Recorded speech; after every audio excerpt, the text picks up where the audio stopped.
Hey, Joe, just what are your major takeaways from this one? What are you telling the guys?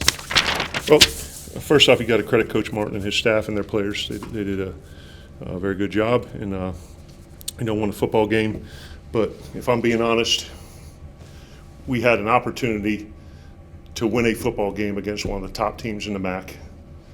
And all week we talked about a lack of precision being dangerous when the margin of error is small, and we pitched it away.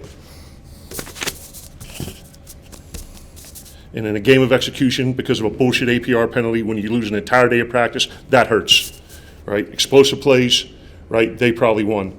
Turnovers was 1-1. Third down, they probably won. And then it came down to a 13-point game where we were 1 of 3 in the red zone and came away with 0 points in 2 of those 3 trips. And talk about habits off the field being realities on game day. Offensively, our inconsistency is what our Tuesday and Friday practice look like because we don't get to Thursday practice. So I'm livid because we really had an opportunity to continue the momentum that we built in the Central Michigan game and beat a very good team in this league, and we didn't. And there are plays there to be made in all 3 phases, and we didn't make them. Your opening drive obviously was very impressive until the way it ended. Yeah.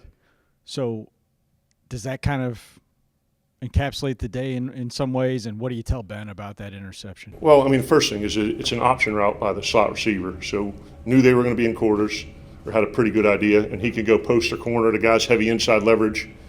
You know, he took the post, maybe should have took the corner, but at the end of the day, if it's not open, we got to throw it to the back.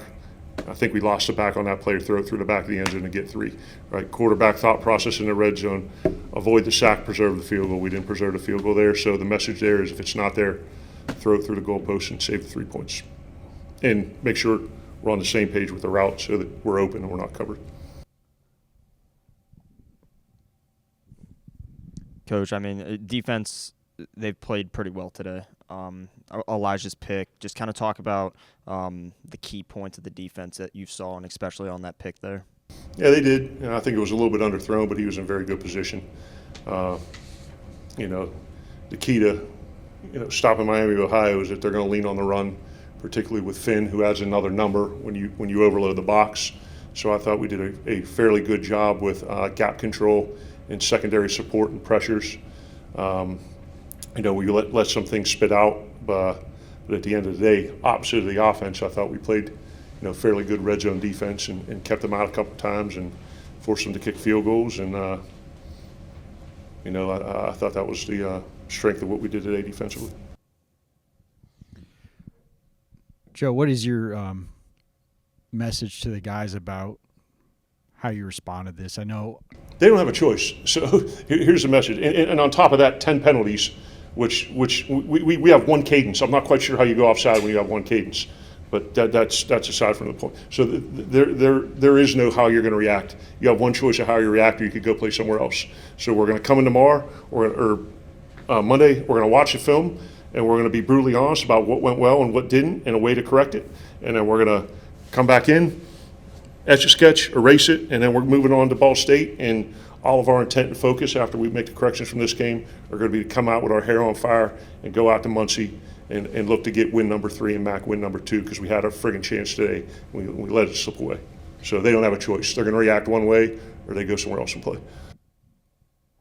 When you guys have been moving the ball well, you've had a pretty balanced offense.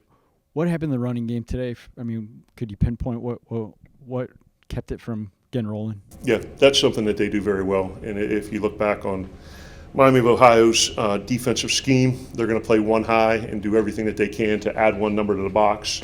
And then when you read them, they do a really good job with the defensive ends, keeping the backside tackle off of the backer and kind of making it really, really difficult for you to run the ball. And, they challenge you to win your one-on-one matchups in the pass game. So the short answer to that is you're always outnumbered. You need to do things to pick up that number. And outside the first drive and a couple other points during the game, we obviously didn't do that well enough, and it starts with me. I got to make sure that we're putting the kids in position to be successful with the game plan. And when the plays are there and they're called, and they need, and I say, guys, there's going to be plays on the tee. Okay, do me a favor, hit the ball, don't hit the stand. And today we friggin' hit the stand a bunch with the ball clearly on the tee. after you guys scored, you hit the onside kick.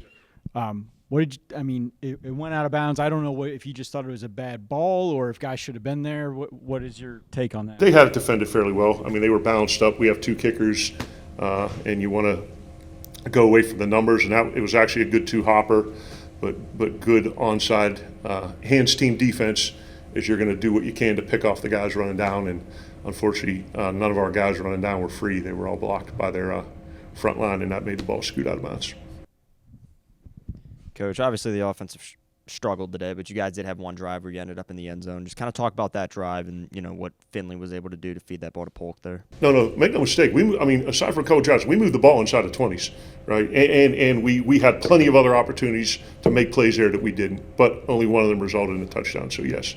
On that drive specifically, they got out of some of their one-high stuff and were playing more 2-high safety coverage, rolling to the field or rolling to the boundary. So when you see that, your best bet's to attack the middle of the field and attack the seams. And we did a good job there, getting over the middle, getting up the seams, completing some balls, and then got down in the red zone. And I think you talked about that Michael Johnson package in there. We had a little RPO swing glance. So we did that drive. We executed, right? The plays that were there to be made that we didn't do outside of a few other times during the game, we made the plays that were there to be made. So that's what we did that drive. We executed for plays that were there.